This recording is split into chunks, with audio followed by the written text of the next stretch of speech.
It's officially all over for Loid. Anya's now mastered the art of blackmail. There's nothing this girl won't be able to get if she really puts her mind to it. And just bad girl Anya was a treat to behold, because at that point, it's just cruel to say that can't be your dog. Even ignoring the fact that this is like a genetically mutated, developed dog, was tortured upon to craft it into some form of super being. This girl's grown attached to it. To take that away and say, let's go get you a different dog, it's just absolute cruelty at that point. She's at an old enough age that she's already formed an emotional connection, and to see how she just put her foot down saying, listen, basically she dropped the mic and said, bitch, please, I will not go to school. I will misbehave. I will ruin this plan, damn it. You will not take my dog, who not only, do I know, can obviously tell the future before it happens, but most importantly, it's a giant fluffer. She needs that dog more than anything. And I love how they got around so many different obstacles while still just staying true to the classic spy family formula that we come to know and expect. And truthfully, Bond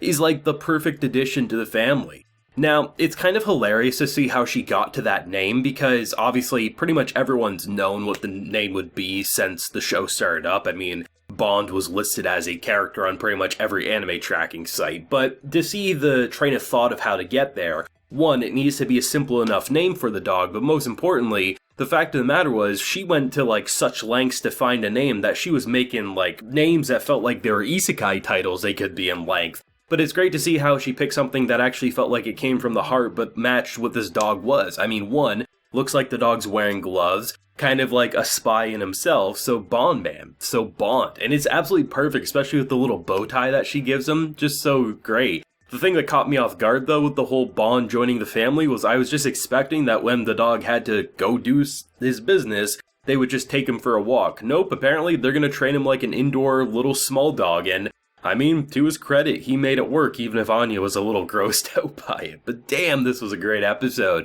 I saw a lot of people worried after the cliffhanger last week because, I mean, gun was drawn, innocent dog all things considered, but used as an explosive suicide bomber. And I'm glad to see that Loid was able to save the dog. I mean, yeah, he kind of gets a punch to the face and thrown into like a trash bin, but as he said, he would come back for him later. But I like the fact of how, like, because he's just such a marksman, he was able to shoot off the vest, and because he had a protective coat on, he wasn't even wounded from that. And I thought it was just great because you have this man who's caused such a ruckus, and he's viewing it as like, what in the actual hell? Like, why are these old politicians so skilled? How did he get the vest off the dog? And then all you see is like Loid's eyes as he drives away. The fact that it didn't even end there with his shocked factor, the fact that they let Yor, second time this housewife has probably within less than an hour called the authorities to say, here's some terrorists, don't worry, I didn't do it, I'm just a housewife, I didn't beat people up in the alley, I didn't kick a goddamn car coming towards me as I did a superhero landing to literally make this man scared shitless. Yor and Loid were just menaces this episode, and I absolutely love seeing how they resolved this conflict, because you knew the conflict was mostly over, but I was expecting about half of this episode to probably be the resolution, what happens with Bond, what happens with the last man left standing and his kind of like, okay, well, does he have other dogs we don't know about? So I thought they just did a really good job at kind of resolving it in very comedic ways, but also showing that Anya, who basically, I mean, she's the reason Loid is alive right now. She really is. Yes, Bond is the one who had the vision, but obviously Anya is the one who got the message across. So even though Loid doesn't know Anya did all these things, you know, from his point of view, this is a dog that's way too complex for her, and she was involved with things that, you know, obviously could still be dangerous, we need to get her someone else. But Anya's basically looking at it as, well, I just saved your life, this dog's amazing, this dog's mine, so I'm gonna keep him, and I love it. And to see, like, her attitude in the school, because she thinks, oh, if I tell people I have a dog now, everyone's gonna bow down to me. And she just looks like such a menace. She's such a violent menace from a visual standpoint, and basically everyone just isn't having any of it. Like, she doesn't know the age of the dog, doesn't know the breed of the dog, doesn't even have a name for the dog. So she just constantly is like getting, almost like in Looney Tunes fashion, the weight of reality pushing her down deeper and deeper, till only a bit of her head's remaining as everything else has been buried in the ground from all the weight. And this is great to see how Spy Family continues to have fun with the insanity, and I think one of the better moments that might go underappreciated because there's just so many funny or just obviously adorable, if not meme-worthy faces, is the fact that the main reason she was able to keep the dog is this woman who, honestly, pretty frightening last week. She did some shit last week that definitely came from a place of realism, of like shit she's experienced, and the fact that she's looking at it as, she even mentions like, I used to have a kid her age. So it comes from a place of like recognizing that even if this family is designed to be fake, like her feelings aren't fake. Like for her, that's a real family,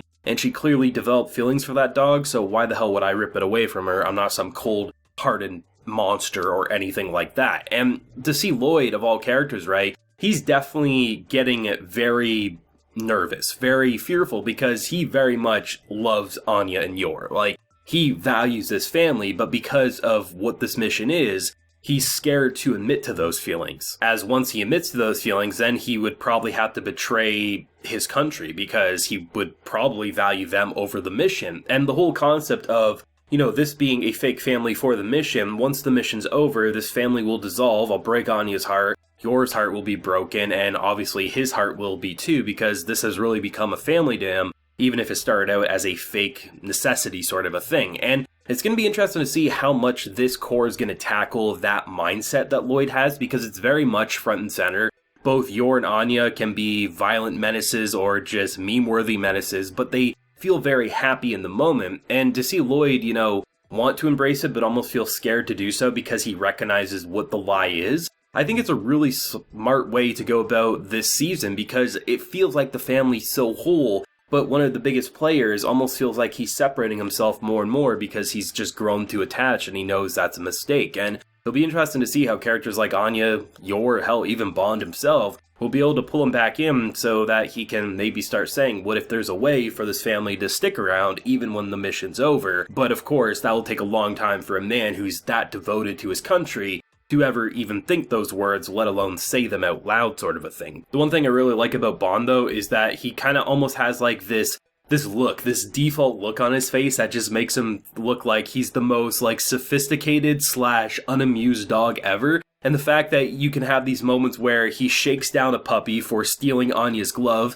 he doesn't even like make a mean look, he just pushes him because he has that much intense JoJo aura. Or the fact of the matter is, he just melts in the arms of Anya when she comes home from school. You just can tell, like, Anya by herself can make you melt, or make you say that's such a meme, but giving her this perfect dog that it's Anya in dog form in a lot of ways. It's going to make for a great pairing of just comedic genius timing. It's going to have some emotional stuff too, I'm sure, and to see how they'll continue to save the world and watch cartoons all in a day's work, it's going to be pretty fantastic. But great episode, once again, another 10 out of 10 Spy Family episode, but what else is new? Thoughts and ideas and feelings on where you might want to see the show go from here, do let me know. Leave a like if you enjoyed and subscribe if you're new around here. Till next time, everyone, please take care and have a good one.